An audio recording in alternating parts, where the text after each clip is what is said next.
What's up, guys? My name is Miko Hytönen and this is Jokes and More Podcast, baby. A show where we talk about Jiu-Jitsu, life and everything in between. We are capturing the magic moment after a hard training. Today I'm joined by madman, crazy genius, Mr. Sebastian Brosche, who is two-time world champion, European champion, founder of yoga for BJJ and much more. Sebastian, thank you for coming. Thank you so much for having me on. Really appreciate it. How has your week been so far? Week has been great. I actually started teaching classes a couple of weeks ago with the old mats from this place. Yeah. So I bought those mats and now I have 70 square meters like half an hour away from here. I saw some pictures. How is it going? I saw nice. you teaching kids. So nice. Yeah. And it's a dance studio and they have gymnastics, so I have a lot of tools. And the kids love to jump on the air track and jump over stuff. Like half of the training is like inspired by Kung Fu Panda, like doing cool acrobatic stuff. Yeah. And half of the class, like maybe 25% of the class is actual Jiu-Jitsu. But I feel like when you have 45, 50 minutes, you can't keep the kids concentrated on Jiu-Jitsu. They're not there yet. They don't love Jiu-Jitsu yet.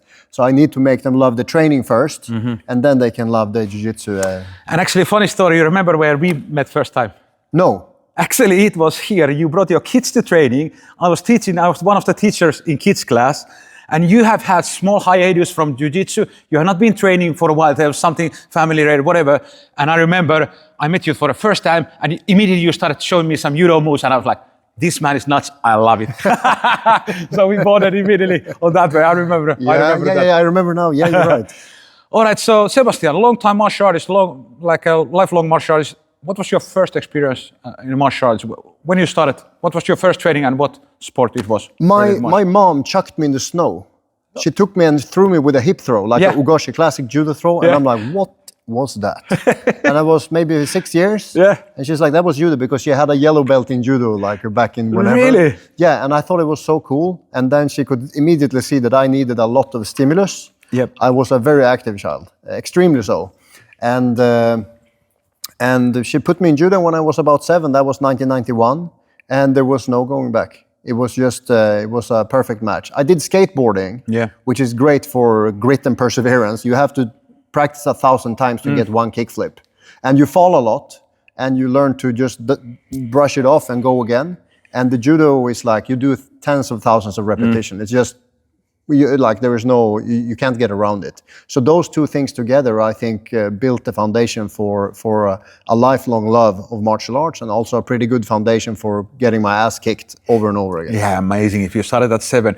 This was in Sweden, in where parts of Sweden? Yeah, northern Sweden. And then I was lucky enough to get into a professional judo school, so I could do the normal school. And then at night we were training. So for 4 years I was just training basically semi-professionally as a teenager. So then when I graduated from school, I moved to Hungary, I moved to Portugal, I moved to Sweden. And then eventually I realized that I had been, we can call it married to the wrong person. If we think about sport as a person, I was married to someone who was not really treating me well. Yeah. Judo was not very nice to me. She was a bitch, to be honest. And then I found a much nicer person that was like a more healthy relationship. So that was Jiu-Jitsu. Yeah. Did you compete in judo when you was a kid or as an adult or? Over 100 competitions. Come for on. Sure. Yeah. What age you started competing? 7. Come on. Yeah, in judo, you compete. It's not an option to not compete. Yeah. It's just how it is. So basically, do you have nerves now if you do jiu-jitsu competition because you have been competing since the kid? I think it would be affect your calm, or does it get in your eyes? Do you my last super fight, I managed something for the first time, which is to be relaxed, really relaxed, and still fight my best. I got my foot stuck in his pants. I thought I was out, and then I cracked my knee really badly. But that was like the end of a really good fight. Yeah. And I'm at a level now where I need the other guy to do his stuff. Yeah. I can't overrun anybody. So I want him to do his stuff for me, and I want to be able to flow with it and kind of use his energy to gain energy. And I managed to do that, and I was really proud of that, because you can see the fight. It was a crazy fight. It was, but it was super entertaining. Yes, and it was entertaining to do as well. Yeah. And he was having a good time, I could tell. And I was having a good time, and it became the fight of the night. Yeah. And when you get the fight of the night, it doesn't matter if you win or lose. It means you did well. Yeah. So I think I'm at a level now. If we're doing a match right now, really don't have any personal opinion if I lost or won. It's not like, I wish I'd beat Michael. Yeah. If you win, I can be really happy for you. Yeah. As long as I feel like I got to do my stuff, and you don't just completely shut me down and I was at a loss and hopeless. Yeah. So I'm not really, I don't have the same nerves now as 30 years ago. Yeah. But I think those nerves, it's hard to feel more alive than right before a fight. Yeah, because that's the moment. That's the moment. I get goosebumps. And you have been doing it 30 years. That's yes. It's timeless. Still there. It is. Because it's still a battle. Mano a mano, man against man, and let's go. And this stuff that steel sharpens steel, I think that's a blunt way to describe it. Because if we like one of the ways that we think about people connecting is maybe sexual. Like if you want to connect deeply with someone, we think about sex as one part. But if we completely disconsider that, if you and me want to connect, no homo, if we want to connect really deeply, what better way than to kill each other? Absolutely. With respect. Yeah, and because the thing is, like, I'm trusting my life in your hands. Like you could break my arm, you could probably kill me if you got me in a choke and you never let go. Like basically that's the stuff what we are learning here. So you need to trust your training partner, and that builds these strong bonds. And what other activity can you do? Eating ice cream or going to Disneyland. If you meet someone for the first time and you roll a couple of rounds, 10 minutes later, you're brothers. Yeah. What other thing can do that? That's going to be hard. That's going to be hard. And even if you do, let's say, some other martial arts together, but because we are so close, it's almost like everybody like super uncomfortable. We are super close. We are sweating. There is, hair in my mouth and everything, but we bond. We become brothers immediately. So. Yeah. Do you have any big wins in judo competition? Let's go a little bit back still the roots. So you're competing locally, or did you? I competed a lot, and I won 3 major tournaments. Cool. The Swedish Championship for juniors, under 19, and then one big, we call it A tournament in judo. And that was absolutely a crazy memory. And basically what made, I was clueless. Yeah. I was just randomly, like if we were playing Tekken, I was just clicking all the buttons all the time. Yeah. Like I had no strategy, no tactics. And I never really got good at judo. I just got a lot. I just sharpened my athletic skills and instincts. Yeah. I never really learned to understand the game. That's come much later. After I finished judo, I started to actually analyzing what's happening. So what age you got your black belt in judo? Almost everybody that trains jiu-jitsu from childhood age is when you're 18. Judo? Yeah, in judo, yeah. Okay, 18. Me too, yeah. When was the transition? So when you started to train jiu-jitsu, like when you switched from judo to jiu-jitsu? I did my first class in Hungary back in 2005, maybe. Okay. With Max Carvalho in Gracie Baja in Hungary. He's still active and he has one of the biggest academies there, I think. Nice. And then I tried it in Norway a year later. And I felt it was just a crazy experience because jiu-jitsu was like, I didn't have a word for it back then. It was just like judo, but super weird and cool. Yeah. I was like, can you actually, I've been doing this wrong the whole time. I felt like, it wasn't like we were planning like, okay, I'm going to go with you first round and then him next round. That's how it felt in judo. Yeah. But in jiu-jitsu it was like, you're bumping into someone in the pub, and like, you want to fight? It's super weird. My craziest experience was my friend Michael Murphy. Yeah. He was, I think he was the first Swedish guy to win the European Championship in Jiu-Jitsu. Yeah. As a blue belt. And then I lived in Lisbon when the World European Championship was there, so I came to watch him. And I'm like, the day before, I'm like, can I join? Like, no, it's a bit too late the day before. And then I met Leonardo Vieira from Checkmat, founder of Checkmat. And it felt like it was like a pit fight. Yeah. Like a fight club. It felt like fight club. And I'm like, this is so goddamn weird and nice. I love it. And then I had the chance, when I moved to Sweden the next year, I had a chance to start training at a submission wrestling club in Umeå with Tor Troing. It was like, I don't know if he was a champion, but he competed in one of the biggest MMA tournaments. What's it called? Never mind. Yeah. And I trained with these guys and they effed me up. Old school training, like MMA guys, like a lot of basics, a lot of. This was like shoot tough fight. training. This was shoot fighting days. So they trained shoot fighting and for MMA, and basically their strategy was like every semester we have 50 guys. Yeah. Our goal is to have 5 left when the semester is finished. We want to keep the best 5 guys. And we don't want a big academy. We want a good academy. Yeah. So they just murdered everybody, and I'm like, well, I'm here for it. Let me guess. House rules. You guys wouldn't stop if you go to the wall. You keep fucking fighting. You don't stop. House rules. They had a CD that was full of scratches, and it was only like Rammstein, Iron Maiden, heavy metal. Now we listen to such light house even when we're training, but we are smooth and old. So, oh man. Yeah, I loved it. I loved it. I remember like when I decided I'm actually gonna do jiu-jitsu now. It took me a week.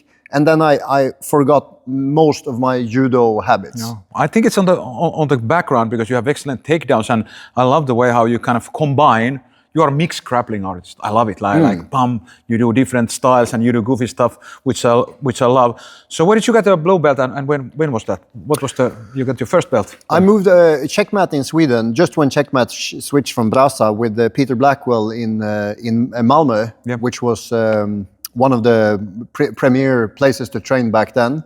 I moved there to train there for a year, and then after that I moved to Oslo because of money, basically, because there was better money to be made in Norway. And then I started training with Teta on Frontline.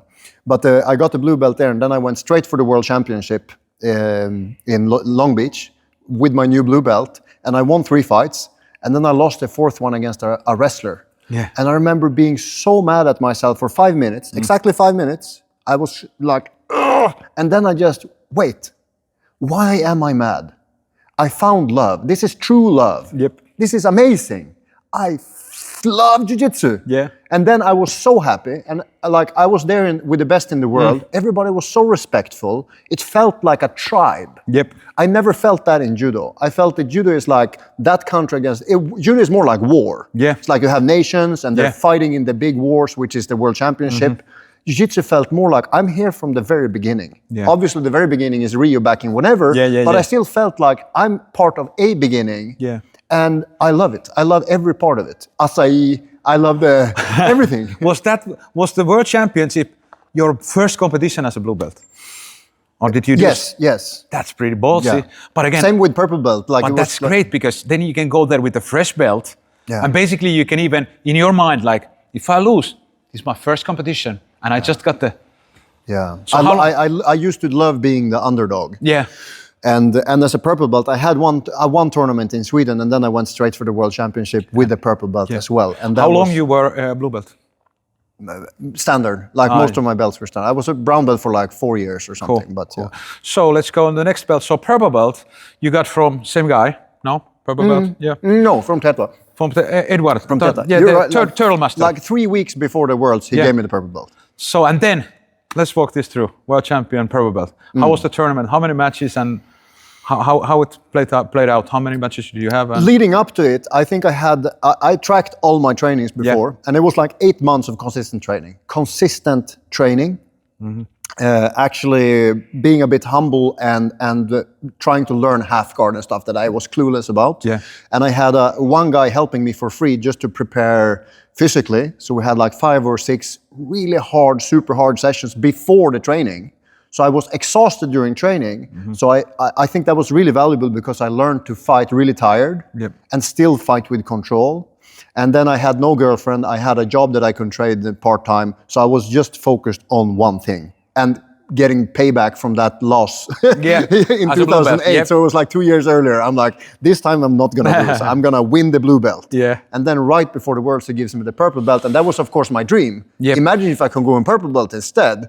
And I'm like, I remember when they gave me the purple belt, I was like licking my lips. And I'm like, I'm gonna. And then one of the trainers was like, calm down. I'm like, no, I ain't gonna calm down. So I'm gonna kill these bastards. Yeah, I was like absolutely tunnel vision, super focused. And then I went to Sweden and fought one of the best guys there and absolutely went through him. And I'm like, that gave me a lot of confidence. I'm like, yeah, I can do this. I can do this. I can do it. What was that match? Just a random match or was it Martin, he was a good MMA fighter then. And I basically out-positioned him. Yeah. And I felt like, But was it done during the training or was it the official match or what was that? That was a tournament, so I won like 2 or 3 fights then. So that gave me like a little bit of... Actually quite a lot. I like the confidence going Yes, through yeah, onto the World yeah, Championship. yeah, yeah. All right, so World Championship, how many matches on the big show? You remember? Five in my category. So many guys. Yeah. What was your weight category? Mine is 88, and usually I always lose when I cut weight. I have no idea how to cut weight. Yeah. So every time I cut weight, I feel like this before the fight. Oh. And this time I'm like, to hell with it. I'm gonna go up a category and like just eat and drink. And I showed up and I felt in amazing shape. Obviously, when you train really hard for 8 months and also do the recovery right and everything. So I had 5 fights in my category, and I can't remember. I think it was 3 in the open weight as well the day after. So nice. How the open weight went? Huh? How was the open weight? How many matches and? The final, the semi-final. I had 4 fights in the open weight. So I think it was nine fights. You won that total. also, yes? Yes. Who was your opponent in the final? Do you remember? Alec Boulding. Alec. See, he's still fighting. This guy. He is. I look up to him still. Yeah. He is really old cool. school guy, and I think Santeri also fought him like maybe 1 year ago, 2 years ago. Like, okay. He is good, and he's one of those. He's one of those guys you can tell pretty quickly that he's a genuine guy. Yeah. Like through and through. Yeah. Yeah. He doesn't put on a like. And one of my strongest memories from the World Championship was like I take him and then I rough him side to side and push him. And then he's like, just like this. Yeah. He's just smiling. No, this is not going to work with me, buddy. Yeah. And I'm like, oh shit, this guy is for real. And then his guard is like 10 times better than mine. Yeah. He plays the sit up with the lapel and everything, and he completely outpositioned me. Yeah. And I just have to rely on brute strength, like just sprawling like an idiot and just deciding I don't want to lose. And he almost gets the sweep. Yeah. And I'm like, I refuse to be swept. And it was like, his jiu-jitsu was much better than mine. So that was like my best memory is fighting with him. Yeah. Won by points? 1 advantage, 2 to 1. Yeah. So tight. Yeah. But what was Alex's weight category when he was fighting against you? 1 lower. 1 and lower. Yeah. Okay. And I think the reason I could win again, I didn't beat him. Yeah. I won. Yeah. And the fight before, he fought like a 130 kilo Lloyd Irvin monster. Oh yeah. And I had a kind of easy fight because he was like really tired. My opponent was really tired. I won it. It was a Finnish guy actually. Yeah. What's his name? You remember? No, never mind. And I fought him in the same semi-final in my category. So I fought the same Finnish guy 2 times. But I had a good semi-final. He had a brutal war. Yeah. And then 10 minutes later he has to fight me. So like I think that evened out the odds because he was much better than me. Cool. Honestly, yeah. So that was the. How did you feel after? Because that was a huge win. Like purple belt, adult division world champion. That's a big thing. But that's a big thing. It was not it wasn't my category. Yeah. The gold medal belonged to Alexander Trans in my mind. Yeah. Alexander Trans was the Keenan before Keenan. Yeah. He won everything. He beat everyone. And he was there with me, and I only showed up that day to support him. Yeah. And then his belt was broken, so he had to borrow my belt to fight. And then he fought the one, like if Alexander would have won, I would have fought Alexander. Okay. And in my mind, I couldn't beat him, so I wouldn't have won. But when Alex Trans was out, I'm like, he's out, this is mine. Yeah. So and he lost with my belt. I have to redeem my belt. And then I passed the guy's guard, and apparently I'm the last guy to ever pass this guy's guard. Oh. Because he was so mad when I passed it. He's like, okay, nobody's ever gonna do this again. So like coincidences. Yeah. Like if Alexander Trans would have had 1 point more, I would have lost to him. And like these things, like you have to play. If you want to win a tournament, you probably have to fight 50 tournaments. Yeah. Like statistically. And many times that's the case. Like even let's say, for example, Adam Warczynski at the moment. How many he has been fighting, and now he's winning everything. But the mindset, probably he now feels like I can beat anybody. And the 14-year-old guys are like, oh, look at Adam, he's just winning. Yeah. Come on, just forgetting the 25 years. Yeah. Exactly. So that was a big win. Did that change anything in your training after the big win? You just okay, I'm going to grind even more, or how did it affect it? I think this is a good transition to the price of success. Yes. Because this is the success that many people strive for: winning a big tournament, whatever big tournament that is. I want the achievement. I couldn't work because my back, like I was working in a kitchen to make, maybe €1,000 per month to pay for everything. And I couldn't work and I couldn't sleep because my back was broken. I couldn't put on my socks or tie my shoes. I didn't have any money. I didn't have any plan. I had nothing. I had 2 gold medals, but they were hanging in a closet in my hometown.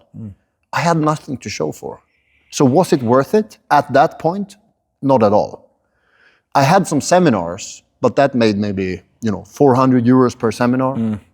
What am I going to do with €400? Survive, basically. So I was surviving. This was after I had my big achievement. And let me tell you a serious story. There was a Swedish, I don't have to say his name, but there was a Swedish wrestler. He won the Europeans, the Worlds, and the Olympics. And then he committed suicide. After winning all of it? After winning all of it. And then they interviewed his friends and stuff, and he was feeling so empty. Because he sacrificed. I think that he told his friends this before he committed suicide, that he felt like he wasted his life. Because he was everything. He loved to do fly fishing with his friends. He never went with his friends to do all the great tours of the lakes and everything that he wanted to do, because he was always in a training camp. So he had got all his big achievements, but it was still not worth it because he sacrificed things that he was really caring about for the success. And I was not at all in the same level as him, but I couldn't do anything with my success because I didn't have either a plan B or just a catalyst to use my achievement for something productive.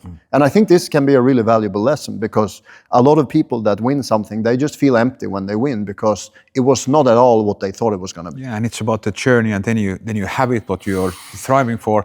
But then what happened? You didn't have any money, and you're making a little bit of seminars. How it started to play out from there? How when did you able to stop the kitchen work? And I met a girl. She was very beautiful. I think she still is. She is still extremely beautiful, and she was very caring. She was loving. She was everything that I didn't have, and I was lucky enough to be able to partner up with her. And she believed in me, and she was patient with me. And she said, "Just try to do a little bit of this." And by this, I just mean like, try to do this. Yeah. And I couldn't. Yeah. I was so stiff. Yeah. It was like this. Oof. And after 5 minutes, I could roll. Yeah. And I'm like, this is amazing. I can actually use my body. I was 26 and I couldn't put on my shoes.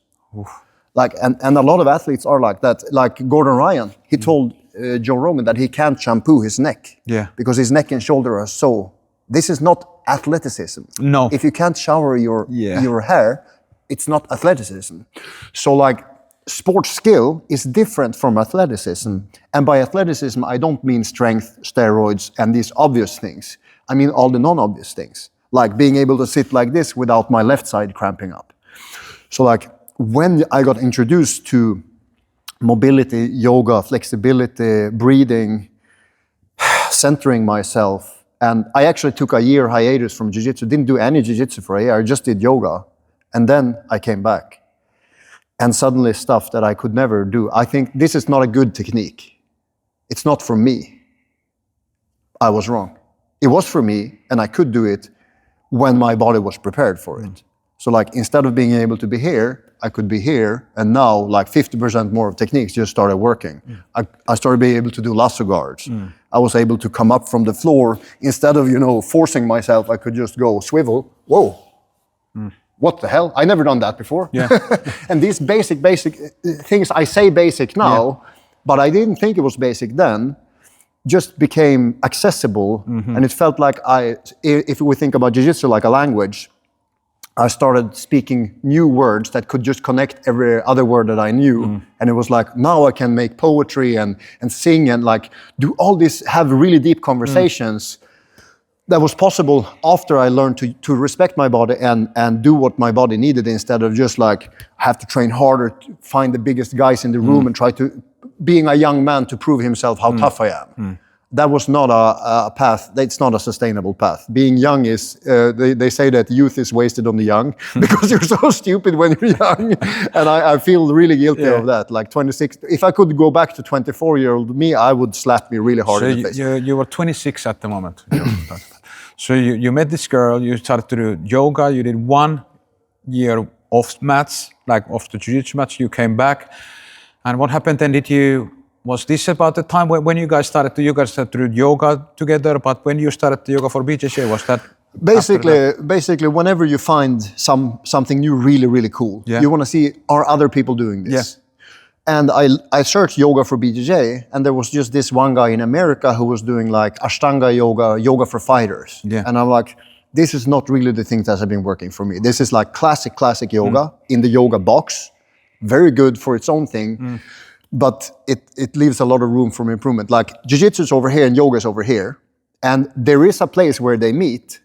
And classic yoga is not that. It's too weird and too strange. It's like Pilates. It's very good for you, but it's not really like Jiu-Jitsu. Yeah. But I'm like, the Jiu-Jitsu warm-ups, we're running in circles doing high knees and doing 1, 2, 3. I'm like, this is not yoga. Yeah. There must be an intersection where the mobility stuff that we're doing, the movement without a partner that we're doing really helps 2 things. Our body, so that we feel better, so that we can train longer, and our Jiu-Jitsu. And this was not existing. I couldn't find it online. And I was good at using Google, I couldn't find it.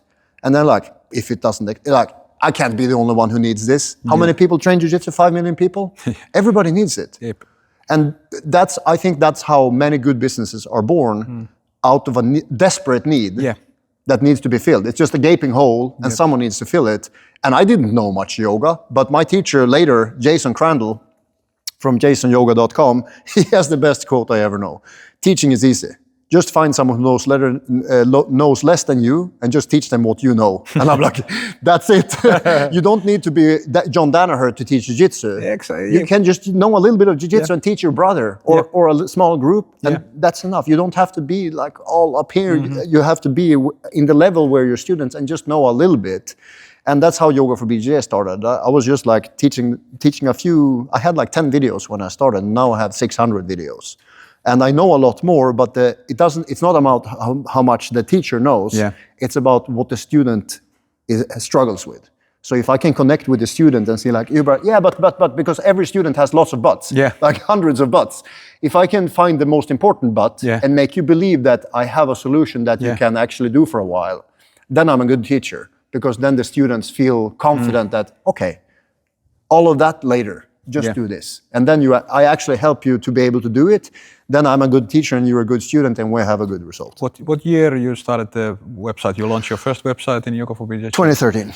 Unbelievable. 12 years, man. Yeah. Tell me a little bit about the struggles then. How was when you started to film the first videos? There must be some, give it to me. I'll tell you my wife's story because we lived in a house and we made it a little basement with a wooden wall. Yeah.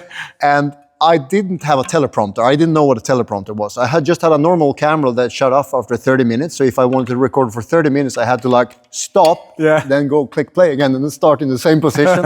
And the first video was like a 3-minute video. I'm really happy it's buried somewhere. I only take it up when I really need it. Yeah. But I was basically like trying to remember a whole script and speak it naturally to the camera for 3 minutes. And I did it for like 1 hour. And every time I failed, I was like starting to curse really badly. And my wife could hear it like, But now it goes a little bit better because you have had a little bit of practice.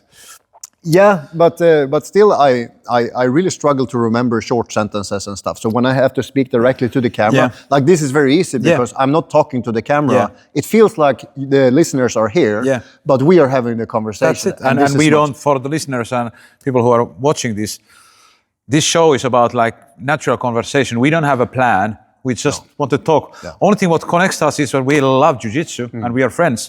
But that's it. That's the plan. So, but then Yoga for BJJ started to expand. You added more videos and you started to have your first clients and then it started to just build from there. Yeah, I don't want to thump my own drum too hard. Yeah, I think I have done all mistakes possible several times and not learned from them. And the website have crashed. People have gotten bad customer service over the years. Like, I've done a lot of mistakes, and I think that the only reason why I had a business was that the need is so deep for people that whatever I teach them, whatever they learn from me is really helpful, because jiu-jitsu is that, like a jiu-jitsu warm-up. I'm not saying jiu-jitsu teachers or jiu-jitsu as a whole, specifically jiu-jitsu warm-ups. If we were to put a 1 to 10 score, most would get a 1 to 2. Like, honestly, I think most people are going to agree with, like, if we just rate the warm-up of a jiu-jitsu class, your standard jiu-jitsu class, it's very bad for jiu-jitsu. You agree? I agree. Yeah. I agree. And many times there is no, even sometimes there is no warm-ups, and there is no, many times it's, I totally agree. Just over there, an hour ago, one of the biggest talents in this gym told me he can't train because he sprained his groin. Yeah. He didn't do a warm-up. He went to a really big academy, trained with one of the toughest guys. He had a warm-up roll, and then he went straight hard, and this was a long time ago. This guy is 18. I'm like, it begins now. When you were 15, you could do mistakes, and your mom and dad fixed all the mistakes for you. You didn't have to have accountability of your actions. You're 18 now. Every time you mistreat your body, the body's going to remember, and you have to pay for the rest of your life. And now he feels it. Okay, this gives us a nice pathway. Let's talk about the recovery. So what is the most important thing that I can train every single day until I'm 85? What is how I need to recover after the jiu-jitsu training? Of course, for me, I do personally, I use your program. I do 25 minutes of active yoga for BJJ every night. Really? Yeah, I do it. 25 consistent? 25 consistent, yeah. And I don't skip a day. And I add your moves, and then I add something, a little bit of mixture, but that's the base. And I do 25 minutes. And for me, that keeps me on the mats. Question for you before we begin with that conversation. Does it take hard discipline for you now to do it? Do you need to be like, no? Why? No, it's still like, because I just force myself to create it as a habit. And first it was for me, it was really hard to start to do it. Yes. But then I understood that it makes me feel so good. It's time for me to treat myself. Now I take it as even a Zen moment. I put some nice music, enjoy some herbs, and then I'm gonna start to stretch. And I see it different. Now I see it as a reward for myself. Not like something that I need to do, but it's a reward because it makes me feel so good. I don't need to sweat. I learn how to breathe. I'm calm, and it's time for me. That's my reward for the day. It's a reward. Yeah. It's not a punishment. Yeah, I try to think. But in the beginning, it was more like a punishment. Like you had to force yourself to do it. Yeah, because I started to do it because I had the pinched nerve on my back. Yes. And the program helped me to get rid of that. And then I understood, and I stopped doing it. And after a few days, the pain came back. Yes. Then that was the reason why I needed to do it. If I wouldn't have that pain, I wouldn't probably do it, to be honest. But now it's switched. Now I don't even stop for a couple of days. If the pain comes back, I don't know it because I'm consistent with my reward. If this was a different discussion, if we were talking about healthy food, and I told you the best thing that you can eat after training is pea sprouts, hummus, red cabbage, sauerkraut, and I have a list, and you're going, I don't want to eat any of that. But then you would use discipline, knowledge, conviction, and discipline to eat it for 5 weeks. Do you think you would like it after 5 weeks? Probably a lot more, yeah? I think so. Yeah?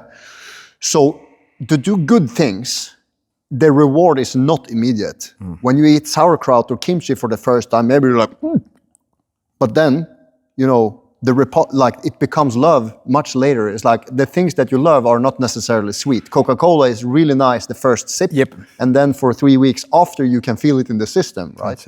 So when I ask people to start trying to do recovery or warm-ups differently, it's not a given that you like it. I met a guy from Ireland many years ago, and I'm like, hey, he's like, hey, you're Sebastian from Yoga for BJ. I'm a member of your website. I'm like, do you like it? He's like, no, I fucking hate it. But I know I need it. So the first 2 months, I hated every second of it. And now I do it every day because it turns from hate to love. You only hate it because you're unused to it. It's not like you're bad. Yeah, because it's something that you you need to do it. It takes your time. And because you are not good, you don't know how to breathe properly, you are struggling, it's uncomfortable. But it's same like in everything in life. you just need to do it. And I read something like this, that it creates about 66 days to create a habit. Like if I do it 66 days in a row, then my mind's just, okay, it's part of my routine and part of my... The human body and the human mind is probably the most adaptable thing in the known universe. The reason why we are bosses of the planet is because we're so damn adaptable. We can adapt to pain, misery, joy. Like we can inhabit the whole of Earth like no other species because we're so adaptable. And that's a really bad thing in many cases, because you can adapt yourself to a really toxic relationship or a really shitty training where you don't warm up.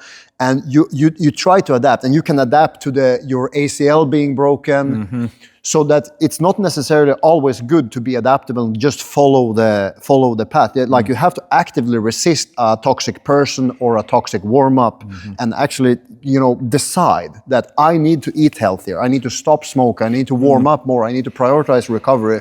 These things are difficult, and I think the best way to do it is to connect with people that are taking the same journey, doing things on your own, and like to think that to have this fantasy that I want to be alone in my victory and like show everybody that I did it. I think this is not very helpful. I think it's much more healthy to find people that are having the same struggle and doing the same journey and try to do it together. Alcoholics Anonymous is a very effective program. Not because it's about God and stuff like this. They don't say like, you can have any belief system, but you always like, hi, I'm Sebastian, I'm an alcoholic. And then everybody says, hi, Sebastian. And I feel like I can hear everybody's stories and like, oh, wow, oh, that's horrible. Oh, I can relate to that. And you're taking the journey together in a group. I think that's the secret to be able to change really ingrained habits. Because if you've been doing Jiu-Jitsu for 10, 15, 20 years, and you always did your warm-ups like you did, and here comes some random dude from Sweden and say, hey, you should do it completely differently. It's a hard sell. It's very difficult to run Yoga for BJJ as a business because it goes against many of your philosophies and your habits. So it's a difficult, if I could crack this, I would both have a lot of money and people would have a lot of success. And like my goal is really to raise the bottom level from Jiu-Jitsu. I don't want to compete with Gordon Ryan and Danaher to come up with the best competition techniques. I want to raise the bar from the absolute lowest, and so that the warm-ups is like a lot better than just running in circles. So you come with the next question, because I forgot, it was. We were talking about the recovery, but this is no stress. We just follow the natural flow. And do you recommend, like, let's say, for example, for the beginners, let's say some person starts Jiu-Jitsu, would you recommend them immediately start to also do stretching and active recovery if they start to train? Let's say they start to train 4 times a week. They do gi and no gi. What kind of a recovery program would you? I think. If you train more than 4 times a week, you have to count yourself as a professional athlete. Yeah. Even if you're a hobbyist, more than 4 times a week is more than the average body, just the average human body that has a job or a kid or responsibilities. More than 4 times a week is not possible without having an athletic plan. If you train 2 times a week, you can get away with a lot of, sloppiness. Yeah. But 3 starts to be the limit, and 4, you're not going to be sustainable in Jiu-Jitsu. It's basically just like random things waiting to happen. And Jiu-Jitsu is so random. The sparring is so random. You're going to be hurt, and I guarantee that if you do Jiu-Jitsu 4 times a week, you love Jiu-Jitsu. Otherwise, you wouldn't train it that much, and it's going to end your career much sooner than you want because it's not sustainable. The lack of warm-up and recovery and the way that Jiu-Jitsu classes are designed is not nice to your knees and elbows. And you're going to have to quit, not because you stop liking Jiu-Jitsu. I never heard of anybody who's like, no, I'm tired of Jiu-Jitsu. It's not like paddle or something where like, no, I don't want to do it anymore. People love it, but injuries or fear of injuries is going to stop people. So I think 3 pieces are missing from Jiu-Jitsu. Before Jiu-Jitsu, during Jiu-Jitsu, and after Jiu-Jitsu. The way that we design classes and the sparring and the positional sparring and the techniques that we choose and the sparring partners that we choose can make a big difference. The way that we prepare right before Jiu-Jitsu with warm-ups is going to make a big difference for injuries today. If I've warmed up my knees and done this, and then someone else does this to me, it's less likely to break just because my body is used to it. And also if I know how to position myself really well so that I never put my foot here, I make sure that the foot is there instead, which I learned when I was doing the low lunge here. Yeah. I didn't do the low lunge like this. I did it like this, and now my nervous system is primed to be in strong, stable positions.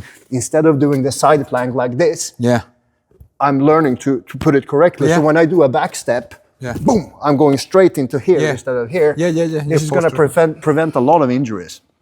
And then about recovery, if you do jiu-jitsu without warm-ups, you're going to be forced to understand that this was the reason why I broke today. I skipped the warm-up, I got injured. This is like everybody reaches this realization.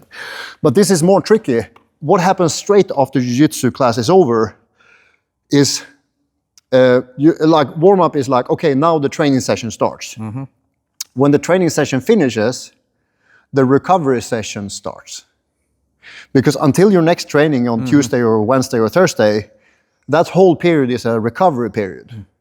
And if you just stop training, phone, eat whatever, then it's not really, you're not taking the recovery period into account. Maybe you have a sports watch and it tells you you need 20 hours of recovery if you have one of these Fitbits or whatever. Maybe you're more conscious of it then. But what can you actually do to have shorter recovery, more intense, if you call it, recovery, and see your life as a recovery period for the next training? Now we're starting to talk. Now you can actually influence the recovery quality. So your life is a recovery session for the next training. And now you're starting to think like an athlete. I don't think Michael Phelps trains really hard. Michael Phelps, the 22-time Olympic champion or whatever he has. I think he has 20 Olympic medals. Unbelievable athlete, And his coach and him, they don't think about training as much as the rest of life. For them, training is just, we do the training that needs to be done, but he eats 22,000 calories per day. And I'm sure that he is like Ronaldo, Messi and Zlatan. I looked into this really deeply, and these guys, they take recovery seriously. They really think about everything from massage to stretching to doing the bicycle in the sauna. Ronaldo takes his bicycle into the pool and he does the bicycling in the pool. And all of this is not to be fitter, stronger, faster. It's to recover better. Instead of injecting something to have faster recovery, which is like probably not that sustainable, they're trying to figure out how can I keep doing this for 10 or even 20 more years at a professional or at least really high level. So I think this is what separates Zlatan from, you know, a million other soccer players, is probably that he prioritizes not just what happens in training, but the rest. And the side effect is not just that you're becoming really good at sport, you also increase your life quality by a lot. Absolutely. So again, let's go back. You told like if you train more than 4 times, you need to treat yourself as like a professional athlete. Like I always say, I'm a teacher, I'm a coach, but I'm a professional athlete. I have a really, really strict diet, and I'm like I live really disciplined life. But let's say if you start jiu-jitsu and you start to train 3 times a week, how many times a week you should do the recovery, like stretching, or do it every day or day when you train, or what would be like the... I don't believe in high numbers. I believe in consistency. Magnus Samuelsson was one of the first world's strongest men, Swedish guy that I think he won the world's strongest man 2 or 3 times. And they asked him, what's the most important thing? Consistency. Simple as that. Consistency is the most important thing. It's not what you eat, it's not how you sleep, it's not how you train, it's how you do that consistently. So I believe that if you can do 1 minute of, let's say in the jiu-jitsu warm-up, that you squat down, especially, I think this is a golden little nugget. When the instructor is showing the technique, maybe it takes 1 minute, maybe it takes 10 minutes. If you're watching, paying attention, and doing stuff like this at the same time, you're getting 5-10 extra minutes of warm-up for your hips and joints in the jiu-jitsu class. And most of people are just sitting like this, watching. Instead of sitting like this and getting into their breath, getting into their body. You think you should create this habit immediately when you start training? Because I think that's easier. Yeah, but if you're in an environment, for your joints, jiu-jitsu is a toxic environment. Jiu-jitsu doesn't give a shit about your joints. And the class design and structure and expectation doesn't take your ACL into account. And that's why ACLs get broken. And that's 2 years of gruesome, hard, painful rehab. So you need to take like, you can't just tell the world like, my academy was really bad and that's why I got hurt. 50% of what happens in your academy is up to the environment and the coach. You can't change a toxic training environment. But 50% of it is on you. You can take charge of your own, in the UFC, or the boxing, whatever, the referee always says, protect yourself at all times. He says it every single time. I think we need to come into a Jiu-Jitsu academy with this mindset, protect yourself at all times. So when the instructor is instructing, this is protecting myself at all times. This is like taking responsibility to be ready for whatever is going to happen. And maybe people look at you like you're weird, and I'm like, I can take that. Yeah, exactly. I want to be weird because... Yeah, and in Jiu-Jitsu, probably nobody cares if you're doing that. No. So you would say the consistency, so I'm giving you an example. Let's say, is it better to do 5 minutes of stretching every day instead of 20 minutes of 3 times a week? Yeah. Okay. Yeah. So, and I think that's an easy kind of bite size for beginners because everybody can have the 5 minutes. Yes. Or even, I think 5 minutes is too much sometimes. Okay. Let's say there are 4 windows in the day. That is the golden windows. Assuming, big assumption, you should never have your phone in your bedroom. If you have your phone in the bedroom, you have a problem, an addiction. Like if you're laying on your phone in your bed at 12 o'clock at night, you have a serious problem. So assuming that you are conscious about this and can actually have the phone outside your bedroom, then you can use that time, even if it's just 3 minutes, to something productive. So let's say I'm laying in bed and this is the wall, and instead of just laying down and sleeping, I'm putting my legs up the wall, and then I'm doing this, and then I do the 4-7-8 breath. Inhale 4, hold for 7, 1, 2, 3, 4, 7, and then exhale for 8.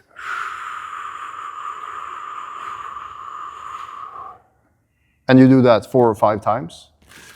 You have already reset your nervous system in a way that the phone could never do. And if you do that every single night for just 1 or 2 minutes, you have created the start of something much bigger than you can ever know. Just having that window before you go to sleep, because you don't really need to do anything before you sleep. It's not like you're so busy, I have to fall straight asleep. Yeah. You can just do something, or like the pigeon pose in bed, one of my favorites. You stack up with all the pillows you have, and you're just like this, and you get a little stretch before you sleep. And that sensation of stretching is a bit uncomfortable. Yeah. But as soon as you get out of the pose and it's not uncomfortable anymore, then you get really tired and you just fall asleep. So it would be a great idea for the beginners, just start immediately, be consistent, but start with really small. For example, what you showed, start with this one. And because always, like in all kind of disciplines, I think when you start with small one, it's then during the time you will add stuff, but the bite size, so they will start to do at least this. Yeah.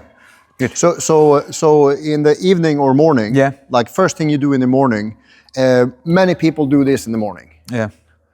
And I see this as a... So just lifting the hands up. Yeah, whatever. Everybody has done it many times. Like maybe we do it every day. Yeah. But this is not, your body is not telling you, okay, do this once, good. Yeah. Your body is saying, hey, listen up, I need you to do more of this. Yeah. And if you're like, oh, this was my instinct I felt like doing this. And then I went back to this. This is not what your body is asking for. Your body is actually asking you to do that for 2 minutes. Yeah.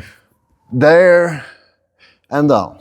And then again, please. Yeah. Your shoulders is like, bro, listen up. You need more of this. And you're just doing it once. It takes some discipline to do it 5, 10, 15 times. But if you do it 15 times, your whole system will feel very different. So if you just start listening to your body like, oh, I'm so stiff in the front. And then you just do it like, actually take some time to stand there. And morning and evening, you have like 5-minute windows there where you can do it consistently. And then the 2 other windows is before and after Jiu-Jitsu.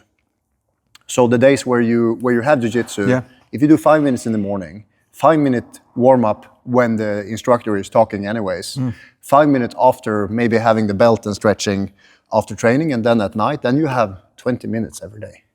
What do you think it's the best time for a day to do the stretching? Let's say I'm just a busy guy. I have 5 minutes a day. I train Jiu-Jitsu.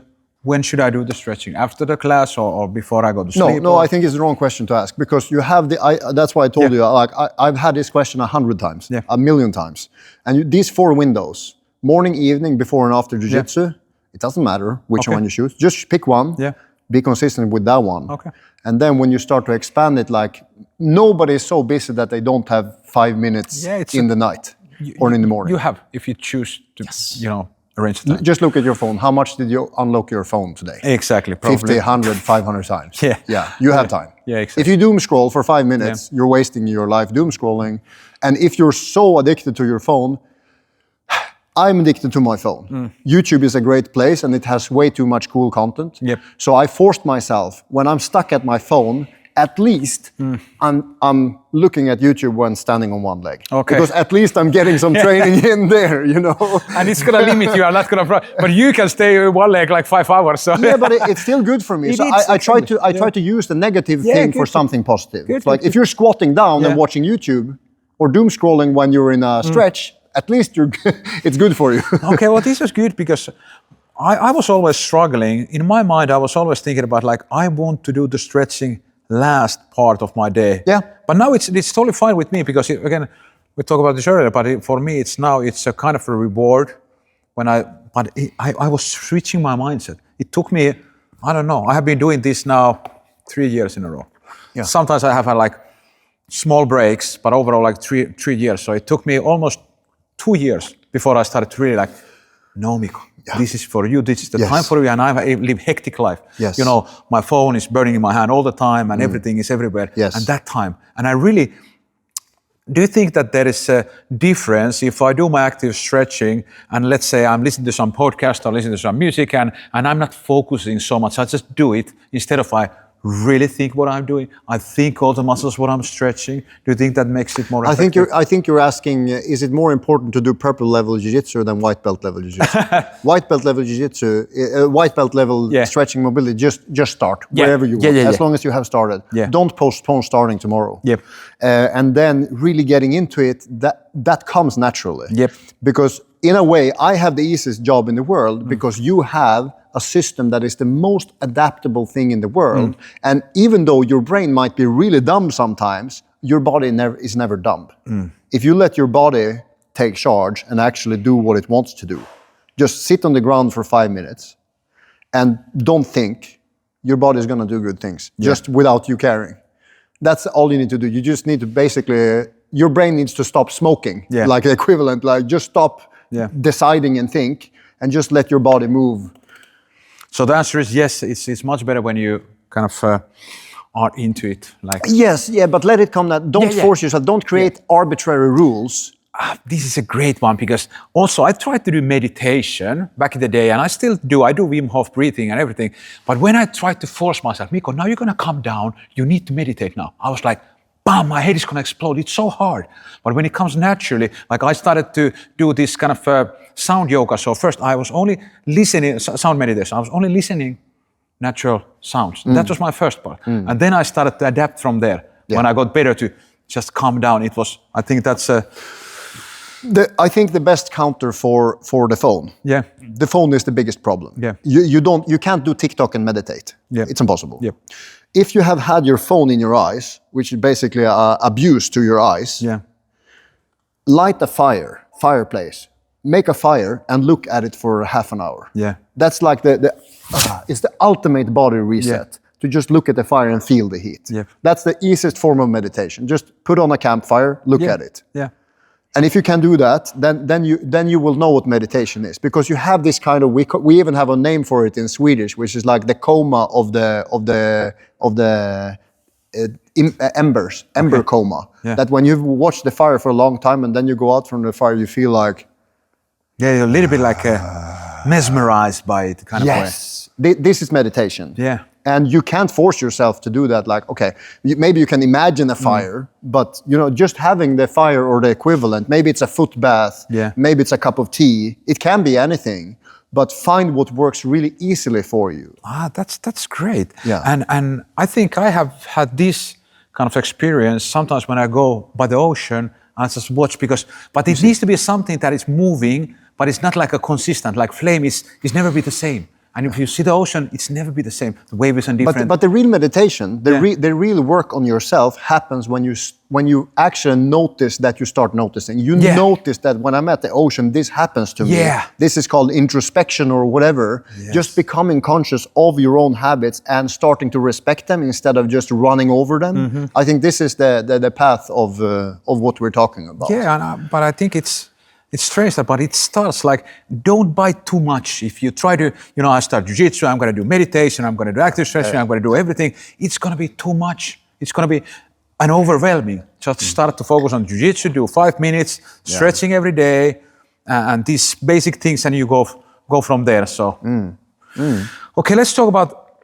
energy, because you have amazing energy, like positive energy. Thank you. Where did that comes from? Are you always happy, or do you sometimes decide to be happy, or you analyze it by yourself? I don't know.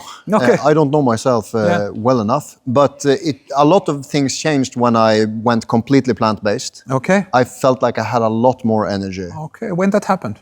That was when I met my wife. So you have been like full plant-based for 12 plus years. Okay, okay. So let's a little bit talk about that. So food and diet. So you have plant-based diet. What is your kind of take on that? Like how do you can analyze what it makes your body, and is it hard to kind of maintain like this kind of lifestyle? You train, you're a super high level athlete, and with plant-based diet you must have really versatile like your diet, like different kind of vegetables and everything. I'll be honest first. There are mostly benefits, but I can't really do intermittent fasting. I have not figured out. I looked into it with ChatGPT, deep research, and some people manage to do full plant-based intermittent fasting, high-level athlete. Yeah. Most don't, because that's like the black belt level. So it's very difficult to satisfy your calorie needs with really healthy food consistently. Yep. And the processed food has one advantage. It's very easy to get. Yeah. You can always rup and you have 500 calories. Yeah. For most people, that's a bad thing because they get heavy. Mm-hmm. But for I eat almost exclusively very healthy foods. Yeah. And getting enough calories is my problem. It's not protein, but it's calories at all. Like if I have 500 calories, not enough in a day, it's hard to grow muscle, it's hard to recover. Mm-hmm. Protein is really important for recovery. So maybe I need to eat an extra packet of hummus every day that I don't, and that's gonna affect my recovery. Yeah. So I think diet, sleep, hydration, and mobility, they have to be in place. You can't miss hydration, you can't miss nutrition, you can't miss sleep. So everything goes... Those four have to be. This is like cornerstone of recovery and a healthy life. Good sleep, good nutrition, making sure you have hydration, especially if you live in a warm climate like us, and the mobility. Yeah. Because just sitting like this, your back is probably starting to feel sitting here for like an hour now, So prioritizing that mobility goes together with those other cornerstones. What about your diet? So you eat really healthy. Do you have any cheat days? And if you have, what do you eat on a cheat days? What is your... I think I quit sugar. Yeah. I almost don't do sugar at all. Yeah. I don't feel good eating sugar. Yeah. Now I don't even like the taste anymore. But potato chips. That's your... The salty fat stuff. Oof. If you have a bag of potato chips, I'm gonna eat it. Yeah. Until it's finished. So I think the thing that really can help most people is don't shop when you're hungry. Yep. Oof, don't go there. And if you know the sugar aisle, don't even go there. Because if you go into the sugar aisle and you just stand there and look for 1 minute, are you gonna buy something? The longer you stay there, the higher you said you're gonna buy. And it's actually funny when we talk about this, because yesterday I was already in bed. Usually I shut my phone 10:05 because I need to wake up 7:05. So 9 hours before, bam. But a few days ago, I was having a cheat day and I bought 4 different kind of ice creams. Yeah. And my problem is if they are on the freezer, of course. I was already naked, almost sleeping. Yes. I was like opening my eyes. I couldn't resist. Yeah. I went there and eat 4 ice creams, 10 past 10. But this is but we can nothing is wrong with you. It was wrong to buy it. Yes. And it was the reason why you had those cravings at night was because you were calorie deficient. Yep. If you would have had a proper calorie saturation and your body was satiated, the craving wouldn't be there. But sugar is not a food. Yep. Sugar is a drug. They made mice addicted to cocaine. Yep. And they offered them sugar for the first time. These mice had never had sugar. And they had to choose cocaine or sugar. What did they go for? Sugar. Of course, because it gives a much stronger response. So as a drug, sugar is more potent than cocaine. And and when you stack sugar, salt, chocolate, fat, crunchy, the processed food industry is owned by now I'm going into real crazy territory here, but it's owned by the tobacco companies. Yeah. So when they realize that when people stop smoking, they start doing what? Eating salty, sugary foods. They're like, why don't we just... Now the processed food industry is 13 times bigger than the tobacco industry. They make 13 times more money from the processed food, and it's designed with the same psychology behind. So keep you also kind of when you buy this ice cream, that's not a food product. It's an addiction product in a colorful packing, and everything is designed for you to buy it and finish it and buy more. It's a whole addiction industry. Processed food is an addiction. It's not an information problem. It's not like, hey, you should eat healthy food. Oh, thank you. Now I'm going to do. You're addicted to your crazy food-like substances, and this is a real problem. Your phone and your food is made to addict you, and you have to force yourself out to break free of that if you want to take good care of yourself for the long time. That's so true, and I found out like I have no problem if I don't have any sweets or anything, and I buy sweets, let's say once a month. Yeah. But I was eating my 2 ice creams like 2 days ago, and now I kind of crashed because I should only buy as much as I'm gonna eat at the moment, but I still like I felt so like, and of course I started my morning. I did 350 abs because of that. I punished myself. Sorry, you did? I did 350 abs. Like this Navy SEAL ab training. Yeah. So I was just... Yeah, but you see, like, if this was your kid or like describing this to you, you're like, this is a problem. Yeah, like, and of course I understand we are all human, but I kind of felt really disappointed after I ate it. Like I was like, come on, Mikko, you can do better. But then I was also like, okay, you understand why it happened.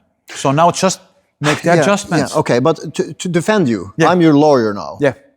Mikko is innocent because he didn't go to a food store. He went to a drugstore. Yeah. They manipulated you into buying that shit. Yeah. It's hard to buy really healthy stuff without, chemicals and everything. It's super hard. I try, and it's exploding my, wallet. It's expensive and it's hard to find. Even when I try to find like super nice rice, I wanted to have a bio organic basmati rice. Yeah. I needed to order from Amazon. I didn't find from not Carrefour, not in a big shop. So I was like, nobody else wants like this kind of good rice. It was surprising, like how hard it is to find. Where do you find your food? Where you go to the markets, like farmers market stuff? What do we have here in Spain, or where do you buy your food? I don't think it's. I think staying away from the sugar part and just walking around it. Yeah. And like, okay, you eat candy sometimes, or you eat, but stop the soda, because the soda is one of the absolute worst offenders. Like if you're drinking Coca-Cola, someone I know drinks like 3 liters of Coca-Cola every day. And that's torturing your whole system. Yeah. Like, stop that first. If you're smoking, start vaping. Yeah. If you're vaping, stop vaping if you can. But small adjustment, make it a little bit. But the sugar, the drinking sugar has to go. Yeah. Because like a friend invited me to come to Barcelona. I went there, had a seminar, and I spent 3 days with him. He's like, Sebastian, we're gonna eat so much meat. Yeah. And I'm like, we'll see. He was vegan for 3 or 5 days when we were there. He loved every second of it. And he was prepared to just eat meat when he was there. He went completely plant-based for 5 days. He's like, this food is amazing. He's like, how can I do more of this? I'm like, go to Canada's website, like the Canada government, and look for the power plate. Yeah. They, instead of making a food pyramid or anything, they took a picture of a plate that, like, this is how your plate should look like. Yeah. There's a little bit of meat, a little bit of beans, a little bit of this, and then lots of greens, and like, this is the ultimate standard average plate. And I'm like, if you make a salad and you have all the healthy stuff there, and then you take a little bit of bacon on top, the bacon is not going to kill you because the foundation is there. It's not that bacon is super bad. Yeah. It's bacon instead of healthy stuff is super bad. So if you have a really hearty protein salad with 60 grams of protein of hummus and beans and everything, and then you put a chicken on top, that chicken is not going to make a huge difference. But if you have a big chicken instead of all that other stuff, then you have the missing good stuff and some bad stuff. So don't think about like, this is bad and this is good. Get the good stuff no matter what. Yeah. And if you add some ice cream at night, it's not that big of a loss. Yeah. As long as like, if you have the cart, your shopping cart, and you just fill it with vegetables, and then you balance some sugar on top, okay, it's fine. That's what I did. That's why you are my lawyer. That's why. That's why you are my lawyer, because that's exactly what I did. I eat super healthy, and only the ice cream was the bad thing. But I definitely feel it. All right, let's talk about teaching Jiu-Jitsu. Yes. Okay, so tell me what is wrong nowadays teaching Jiu-Jitsu, or is something wrong, or can we just make it better or more efficient?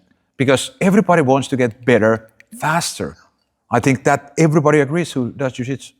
Tell me. Yeah, but before you want to get better faster, you are making an assumption, and that is that you already fell in love with Jiu-Jitsu. We have two sports. We have Jiu-Jitsu before you're hooked.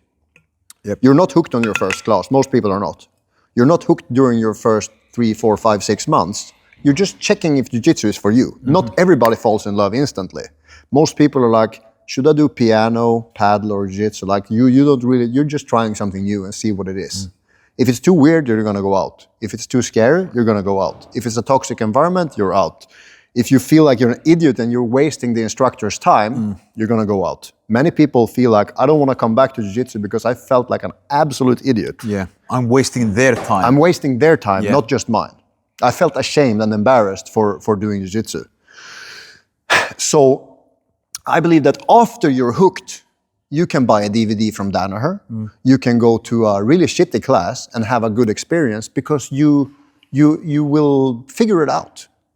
But before you're hooked on Jiu-Jitsu, let's say before you're a blue belt, let's arbitrate. Like when you're a blue belt and you don't quit, like many blue belts are going to continue because they like Jiu-Jitsu. But until then, from your first class to your class number 100, I think we need to do a better job generally in Jiu-Jitsu. Not that people are doing a bad job, it's that it's random.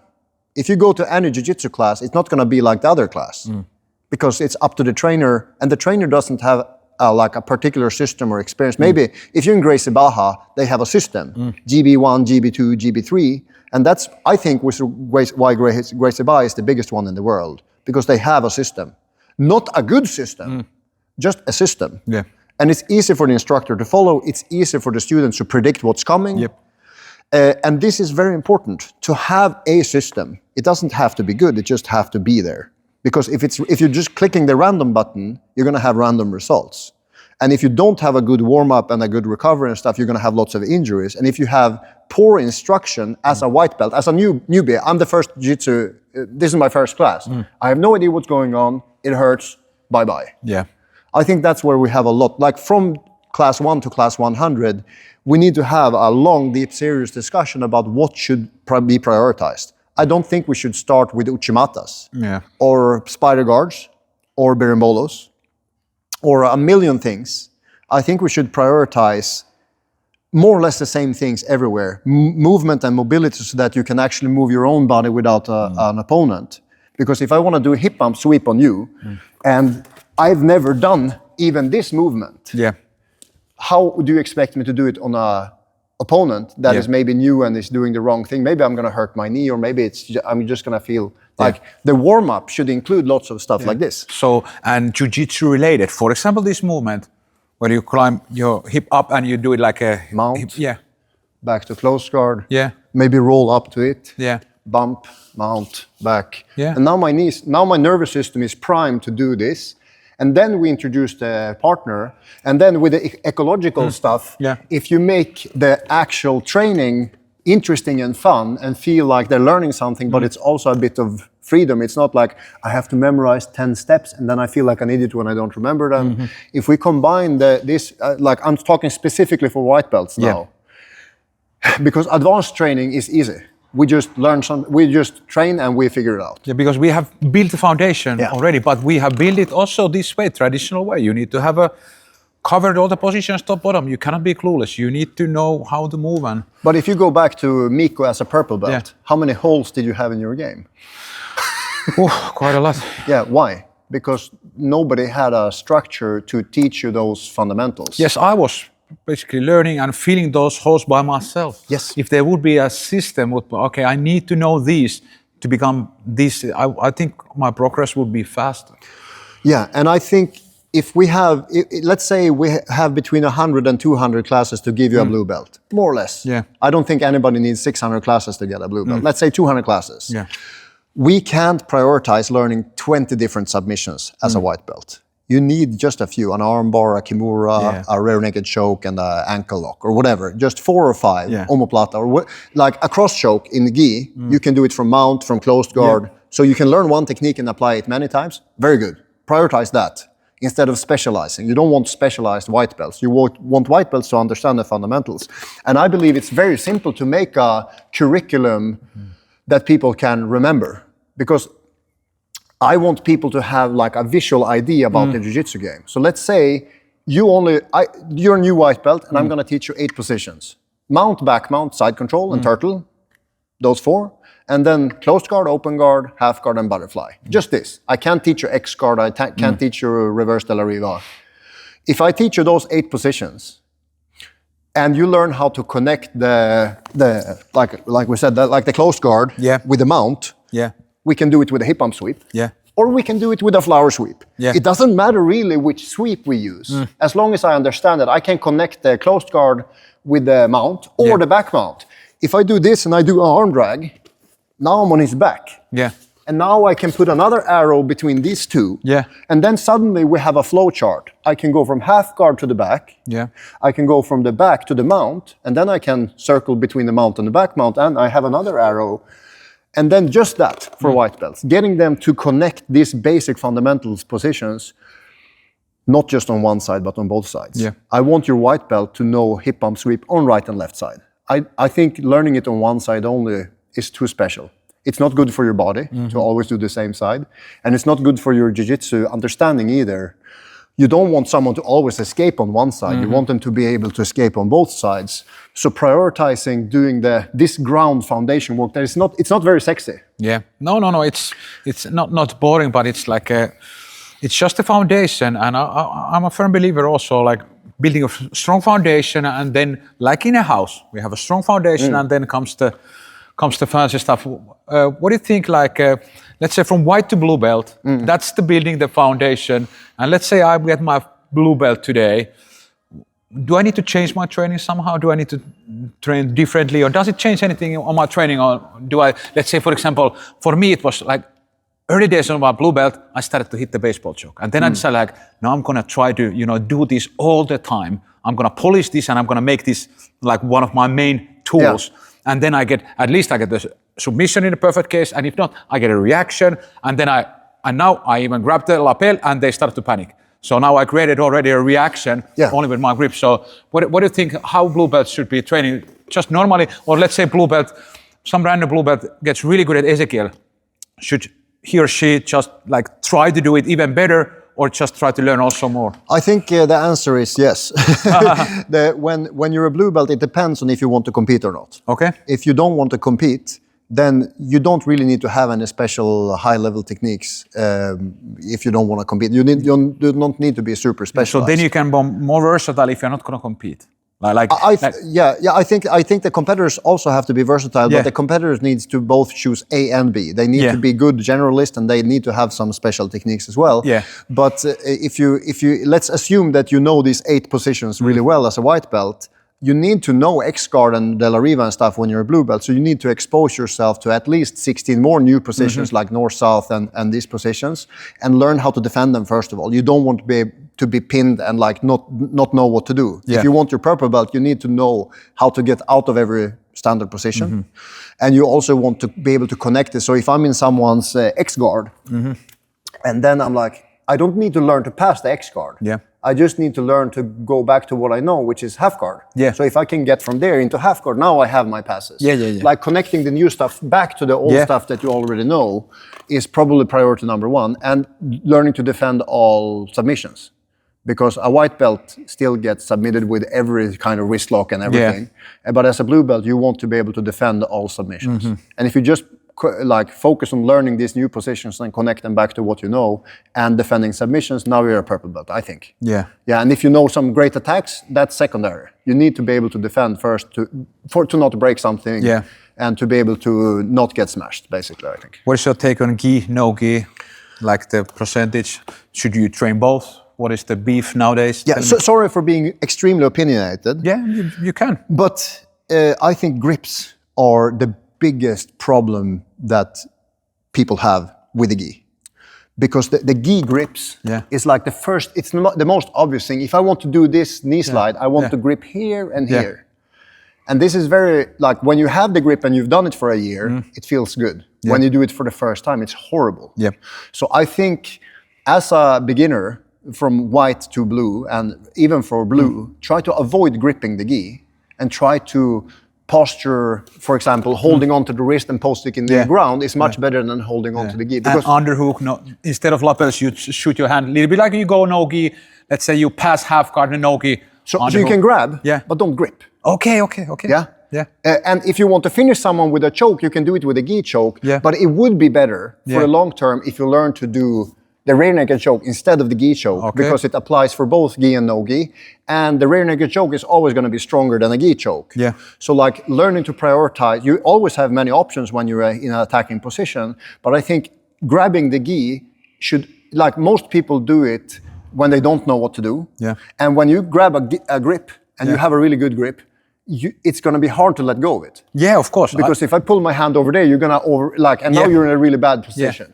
So I think the main difference between gi and no gi is that your gripping is probably really bad. Train both. Do you think you should train both? Or I stopped the gi because of my fingers. Like this finger is so broken that when I train in the gi now, like most of my fingers are really bad. And when I train in the gi, they just go boom. So when I train in the gi, I don't grip at all. I just grab. And I enjoy no gi more because I did the gi for 30 years. But what do you think, like, let's say somebody starts jiu-jitsu, of course you can specialize, but if they want to be really good at jiu-jitsu, should they do both, let's say on a white belt level? I think people judge too fast.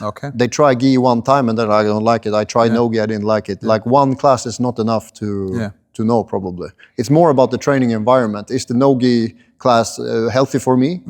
Or is it just full of meathead MMA guys that want to kill each other? So, I think this matters more. So it depends is the answer. Like you can, in some case you can do both, sometimes you can do only no gi, but just train and just start the process. But the thing is, because people are always talking about the belts, and do you think that we need belts if we train only no gi? I don't think my opinion counts there. I don't have any. No. All right. Sure. What about you? Have been doing a lot of seminars. Tell me something. What was the most exotic place what we have done seminar during these years? Most exotic. It has to be the last one, the camp in Portugal. Oof. We rented a villa in Portugal. It was so beautiful. Tell me a little about the experience. We rented mats and put it next to the pool. And even though it was raining, we could just wipe off the mats. We literally just shook off the rain from the mats and went.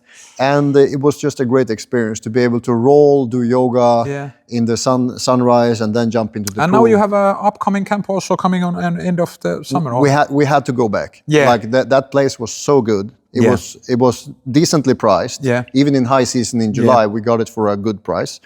And now we call it a certification.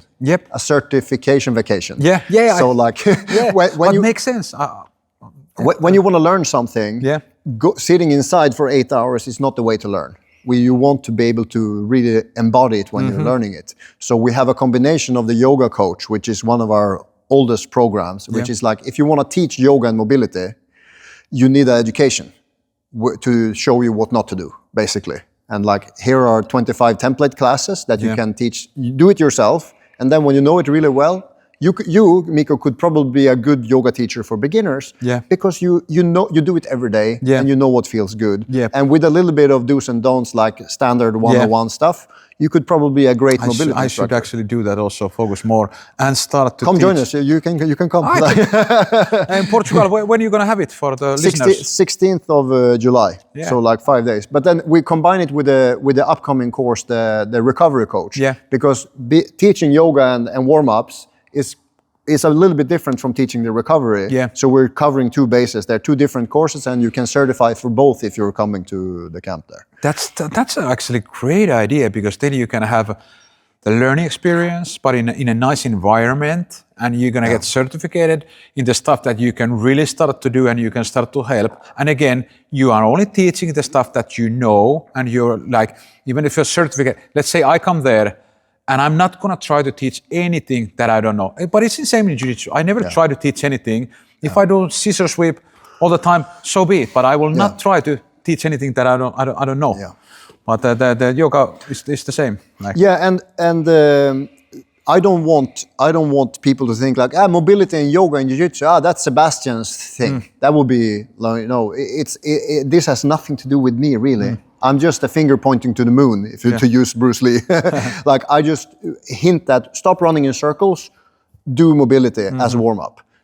Stop sitting on your phone like this after training and do recovery. And then the people, if I'm the Messiah in this case, if I'm Jesus or the Messiah, I want disciples to teach the thing. Yeah. I want the people that Sebastian is right. Yeah. He's right. Let's see what he has to say. I'm going to take his course, and then I want you to teach it your way. Yeah. Because I can't teach in every gym in the world. Even with the internet, it's not the same. It's not the same to learn from a screen from a real person. So I want to help educate a generation of teachers that teaches really good jiu-jitsu warm-ups. That's the way to raise the bar. It's not, I can't do it myself. I need people to join my cause, which is make jiu-jitsu great again. I agree.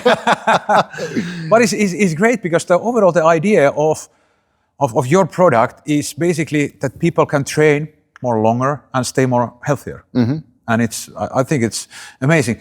Tell me something. Let's say, for example, some random seminar somewhere, what you are not a camp, but just random seminar.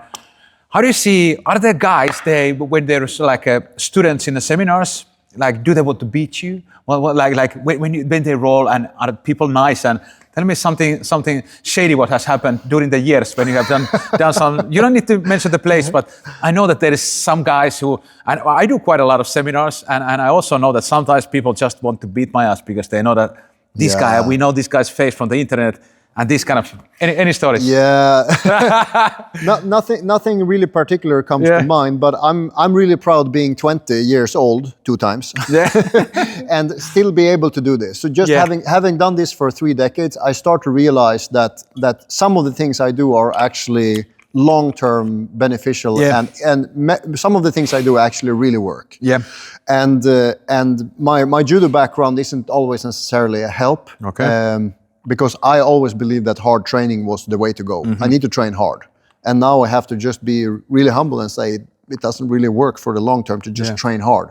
Training hard is easy. Yeah. Training smart is difficult. And choosing how to fight with someone. Yeah. I have many options when I'm fighting a random purple that wants to kill me. Yeah.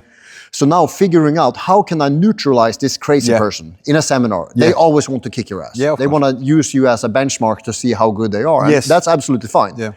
But figuring out how to work myself around this and have a really good round, kicking his ass. Like here's the real challenge.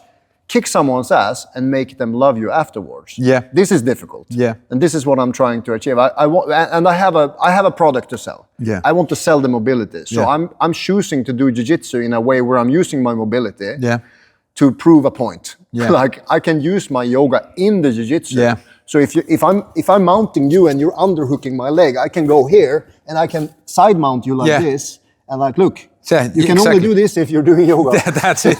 So one of the things about the mobility is that if we're doing a 20-minute round, you're going to be really tired. But my flexibility is not going to run out. Yeah. It's actually going to be more by the end of the round. So if I can use my mobility and flexibility in the sparring, it's going up with time. If you put me in a banana split, I'm going to be more flexible after the round than before. True. So if I can use that as an athletic skill and a weapon, if I can use my mobility, I can do a gogoplata. Yeah. And if you smash my leg, it's just making me more flexible. Yeah. Instead of using power and strength and these things. So like I try, when people are trying to smash me in seminars and stuff, I try to use my mobility and kind of outclass them with movement rather than, just punishing them. Yeah, exactly. Just make it kind of gently and a little bit, not kind of respond to that energy. If somebody comes really spazzy to me, I'm not going to be spazzy with them. Like I try to kind of neutralize and just calm the energy down somehow. Yeah. Yeah. How many countries you have been traveling, doing seminars and jiu-jitsu and competitions all around the world? Not so much in Australia and a few in Europe, not in America yet. Okay. But I think jiu-jitsu seminars, like learning jiu-jitsu in a seminar setting, it's much more difficult than you think, because I think what most jiu-jitsu, if I can be really opinionated again, I think what most jiu-jitsu instructors do wrong is they make too many assumptions about how you can tell me exactly the details. Do these 5 things and your knee slide is going to be much better, or your reverse de la riva is going to be much better. Just reinforce like this and this and this, but they don't tell you how to learn it. Yeah.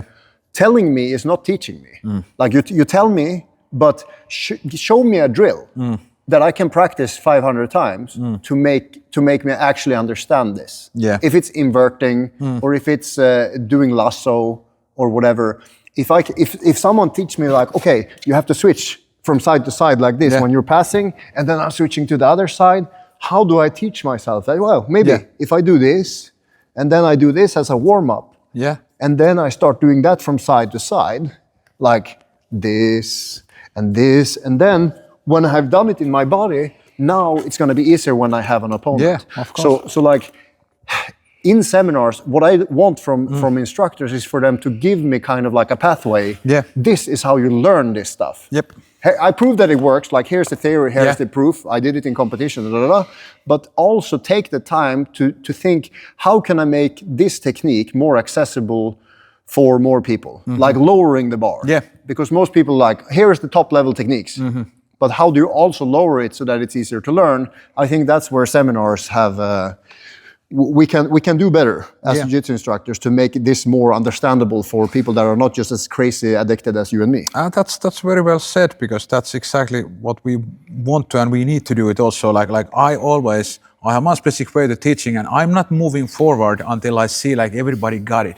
Like then I will sometimes I teach really kind of a small portion of stuff, but I really make them to learn it, and I not like a lot of stuff and they know a little bit of something, so we can do specific stuff, but they really learn how to get to the position, what is the mistakes, and how we can kind of, before the actual technique, what happens. Yes. Before that. You had some topics what you wanted to cover. What was the 3 topics? Well, we talk about the recovery. The 3 things I'm passionate about is the mobility and the body control that you get from doing yoga and these stuffs, and recovery for if you're training jiu-jitsu often. You need to prioritize recovery and like doing mobility and stretching and breath work and these stuff to calm yourself down. Most people have a hectic and busy life, and the phone is not going to help. So put away the phone and do mobility and stretching and breath work instead, because it's good for you for the long term. And then these fundamentals of how to teach beginners and like how to design classes that are really enjoyable, healthy, and make people stay in jiu-jitsu, because most white belts in jiu-jitsu, they quit. Yeah, how we can change that? Like we already talk a little bit about this, but it breaks my heart also, like because and let's say I'm a new beginner. I come from first class. If the first class is a bad experience, I probably won't come back. Exactly. And that's why we need to give them a good experience to them to come back. Yeah, but I think the belt is not good. Belts are not good. It has nothing to say about how you teach. No. And what other sport? Name one other sport where you can just have a belt and then start teaching. Like. Yeah. Jiu-jitsu is... And because you can get the belt if you just stick long enough. Let's say, for example, like I played football 15 years. Now I'm qualified for teaching. No, exactly. No. So what makes me qualified of course, I love teaching. I have been studying teaching, but does it make overall like people certified teacher if I just do this long enough? No. No. And a certification, Yeah. you can take a yoga teacher training Yeah. and not know any yoga. Yeah. Because it's too theoretical. Jiu-Jitsu is a bit too practical. Yeah. You get a purple or brown belt and then Yeah. you can teach. Not really. Yeah. And the same is like just a certification, just an education is not gonna be enough. Yeah. If you don't know any jiu-jitsu and you take a certification, you can't teach jiu-jitsu. You need a little bit of both. You need experience, but Yeah. you need an education too. Yeah. And I'm really looking into how to do this more. I launched a product already called teachgrappling.com, Yeah. which is basically like, this is how you structure a beginner's class. Yeah. And like prioritize this and safety. Yeah. Ethics and safety and like how to do public speaking and these, you know, 50, 100 things that you should know when you're teaching a class of people. There are some do's and don'ts about time-wise, about treating your clients, about hygiene, like all these things that we take for granted. Yeah. But when you go to a random jiu-jitsu gym, like, oh, they missed 5 out of 10 basics. Yeah, exactly. And it happens all the time. Like Yes. jiu-jitsu we are still like new sport, and there is still like, when you see gyms, even high-level gyms, they're like, unbelievable stuff is happening there. Like the basics, basic stuff. I'll tell you a short story, super short. I went to an academy and I went to the advanced class and there was everything from white belt to black belts in the class. And the instructor said, let's practice a takedown. And he just like, choose any takedown and then go every other way. 20 seconds later, a girl popped her knee. And I took him to the side and I'm like, brother, this was your fault. He's like, why? I'm like, because you didn't prepare their knees or tell them what to do. Yeah. They're like, just because it says advanced class, this was a white belt girl. She was in advanced class. And instead of saying you shouldn't have been there, he needed an education on how do you teach, because takedowns are very different from guard passes. Takedowns can hurt a lot more because you have the wrong instinct. So before teaching takedowns, we should have done 5 minutes of breakfall training. Like in every judo class in history, we always do breakfall training before throw training. So I'm like, we need to design out the injuries by having a system. Like I said before, we need a system. And I think I've done a decent job of doing this with the course. If you look at my course, there is no takedowns in it because I think takedowns need a separate curriculum. Yeah. We shouldn't mix guard passes with rear naked choke and takedown in the same class. We need to practice the general breakfall training and athletic stuff before doing the takedowns. And if we're going to do big takedowns, we need a crash mat. Yeah. We don't do takedowns on hard with beginners. Yeah.